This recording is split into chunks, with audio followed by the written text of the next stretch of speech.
Kisah Para Rasul 18 ayat 1-28. Paulus di Korintus. Kemudian Paulus meninggalkan Athena, lalu pergi ke Korintus. Di Korintus, ia berjumpa dengan seorang Yahudi bernama Aquila yang berasal dari Pontus. Ia baru datang dari Italia dengan Priscilla istrinya, karena Kaisar Claudius telah memerintahkan supaya semua orang Yahudi meninggalkan Roma. Paulus singgah ke rumah mereka, dan karena mereka melakukan pekerjaan yang sama, ia tinggal bersama-sama dengan mereka. Mereka bekerja bersama-sama karena mereka sama-sama tukang kemah. Dan setiap hari Sabat, Paulus berbicara dalam rumah ibadat dan berusaha meyakinkan orang-orang Yahudi dan orang-orang Yunani.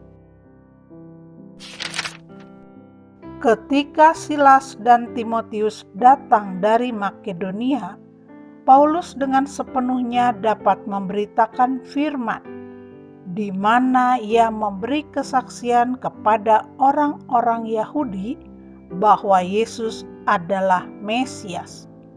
Tetapi ketika orang-orang itu memusuhi dia dan menghujat, ia mengebaskan debu dari pakaiannya dan berkata kepada mereka, "Biarlah darahmu tertumpah ke atas kepalamu sendiri. Aku bersih, tidak bersalah. Mulai dari sekarang, aku akan pergi kepada bangsa-bangsa lain." Maka keluarlah ia dari situ, lalu datang ke rumah seorang bernama Titius Justus yang beribadah kepada Allah dan yang rumahnya berdampingan dengan rumah ibadat. Tetapi Krispus, kepala rumah ibadat itu, menjadi percaya kepada Tuhan bersama-sama dengan seisi rumahnya. Dan banyak dari orang-orang Korintus yang mendengarkan pemberitaan Paulus menjadi percaya dan memberi diri mereka dibaptis.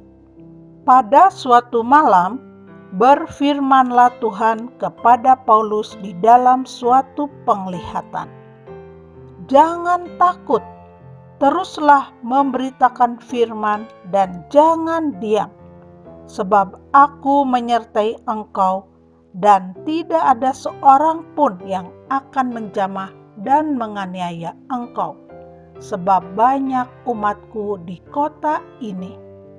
Maka tinggallah Paulus di situ selama 1 tahun 6 bulan, dan ia mengajarkan firman Allah di tengah-tengah mereka.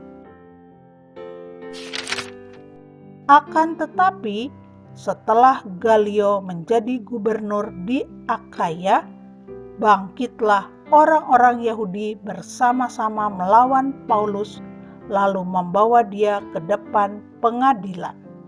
Kata mereka, "Ia ini berusaha meyakinkan orang untuk beribadah kepada Allah dengan jalan yang bertentangan dengan hukum Taurat."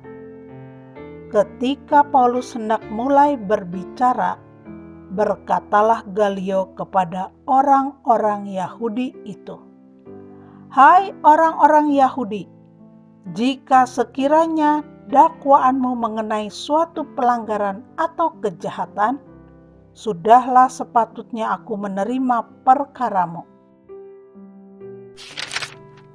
Tetapi kalau hal itu adalah perselisihan tentang perkataan atau nama atau hukum yang berlaku di antara kamu, maka hendaklah kamu sendiri mengurusnya.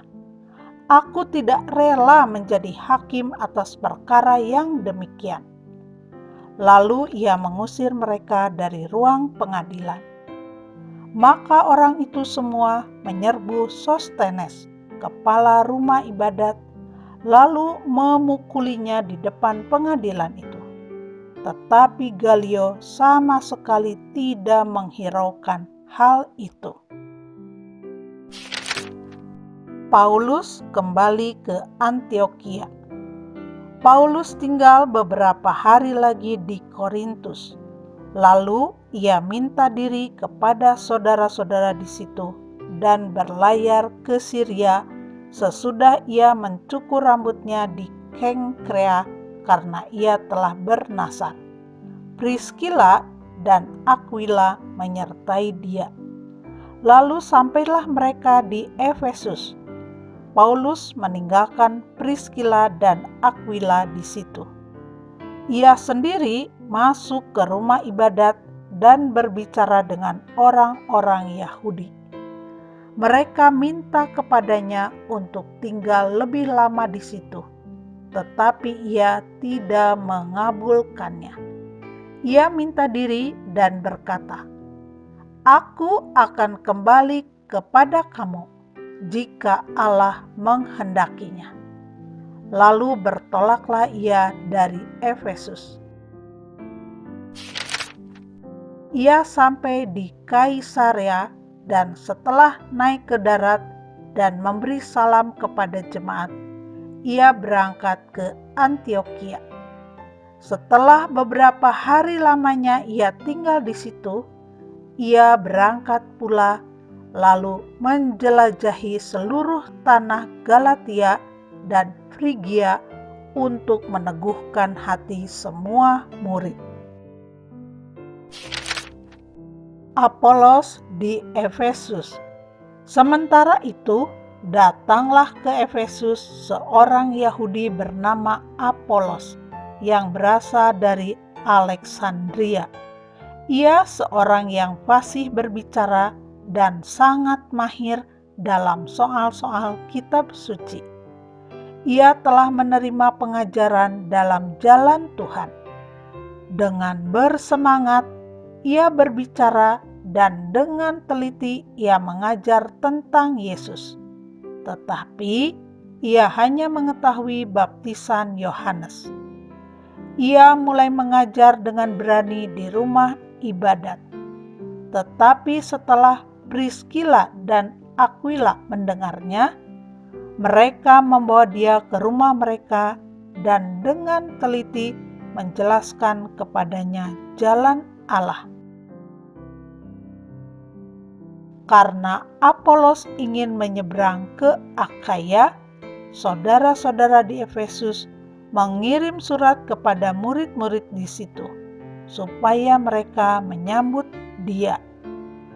Setibanya di Akhaya, maka ia oleh kasih karunia Allah menjadi seorang yang sangat berguna bagi orang-orang yang percaya. Sebab dengan tak jemu-jemunya ia membantah orang-orang Yahudi di muka umum dan membuktikan dari kitab suci bahwa Yesus adalah Mesias.